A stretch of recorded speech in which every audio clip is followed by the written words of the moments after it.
কালবৈশাখী ঝড়ে তাণ্ডবে ক্ষতিগ্রস্ত কৃষককুল, মাথায় হাত কৃষকদের।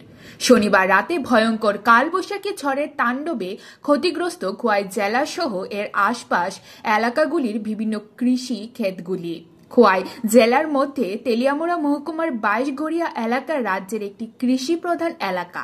উক্ত এলাকায় ফলানো বিভিন্ন শাকসবজি গোটা রাজ্যের বিভিন্ন বাজারের শাকসবজির চাহিদা বরাবরই পূরণ করে থাকে। বলাই বাহুল্য, এই 22 গড়িয়া এলাকার অধিকাংশ মানুষ এই কৃষিকাজের উপর নির্ভরশীল। কৃষিকাজ করেই তাদের জীবন জীবিকা নির্বাহ করে থাকে। রবিবার তেলিয়ামুড়া মহকুমার 22 গড়িয়া এলাকায় গিয়ে প্রত্যক্ষ করা যায় যে উক্ত এলাকার অধিকাংশ কৃষি ক্ষেতগুলি কালবৈশাখীর ঝড়ে দুমড়ে মুচড়ে যায় এবং বৃষ্টির কারণে ব্যাপক ক্ষতিগ্রস্ত হয়। এ ব্যাপারে বলতে গিয়ে উক্ত এলাকার একাধিক কৃষক জানান, এই কালবৈশাখীর ঝড় তাদের কাল ডেকে এনেছে। কৃষকদের দাবি, গতকাল এই ঝড় বৃষ্টির কারণে তাদের ফলানো টমেটো, বেগুন, ফুলকপি, বাঁধাকপি সহ বিভিন্ন সবজিতে ইতিমধ্যেই পচন শুরু হয়েছে। ফলে তাদের কৃষিক্ষেতের উপর ব্যয় করা লক্ষ লক্ষ টাকার এই কালবৈশাখী তাণ্ডবে ক্ষতির মুখে পড়ে যায়। বর্তমানে উক্ত এলাকার কৃষকরা চাইছে এই কালবৈশাখী ঝড়ে তাদের এই ব্যাপক ক্ষতির মুখ থেকে উদ্ধার করতে যেন রাজ্যের কৃষি দপ্তর সাহায্যের হাত বাড়িয়ে দেয়।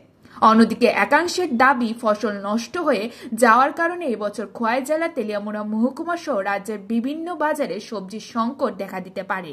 কারণ কালবৈশাখী তাণ্ডবে ফসল নষ্ট হয়ে যাওয়ার কারণে এবছর বাজারে পর্যাপ্ত সবজির যোগান দিতে পারবে না কৃষকরা। ঝড় বইছে, বৃষ্টি, তার সাথে সব কিছুরই গাছটা ফলাই দিচ্ছে। টমেটো ক্ষেতের ক্ষতি হয়েছে, তারপরে শশা, ঝাঙা সব কিছুরই ক্ষতি হয়েছে, প্রচুর পরিমাণ ক্ষতি হয়েছে। এই তো এটার মধ্যে পছন্দ করবো হন টমেটো ক্ষেত। আপনারা তো মূলত কৃষিকাজ করে আপনারা সংসার? হ্যাঁ, কৃষির উপর নির্ভরশীল। কোন এলাকা এটা? 22 ঘর, দক্ষিণ কৃষ্ণপুর। কি নাম আপনার? উত্তম মজুমদার। মানে আপনি শুধু এই কৃষিকাজের উপর নির্ভরশীল? কয়জন পরিবারের সদস্য? 3 জন। এই বছর মানে আপনি কি লাগাইছিলেন, কি চাষ করছিলেন? ওখানে নতুন গাছ ছিল, শশা ছিল, ঝাঙা ছিল। হ্যাঁ, টমেটো তো মোটামুটি আদা দিয়ে গেছে। টমেটো গাছ নষ্ট হয়েছে? টমেটো গাছ তো নষ্ট হয়েছে। টমেটো মাটি লেগে আছে, মালার মধ্যে বৃষ্টি হয়েছে। মাটির লোকে যে মালটি আসলে মাটি লাগছে, এটা তো পছন্দ করবো। আর এই শশা গাছ টাছ একদম লুটু পুটু ঘুরলেছে, মাটি নষ্ট হয়ে গেছে গাছ। পুচ্ছে দেবো এখনো সার উঠছে না, ছোট গাছ তো। বৃষ্টি একসাথে চলে নিছে গাছ। ক্ষতি, ঝড় বৃষ্টি তো তুফান হলে সব কিছুর ক্ষতি হয়। বাড়ি ঘরে যেমন ক্ষতি, ফসলের তেমন ক্ষতি।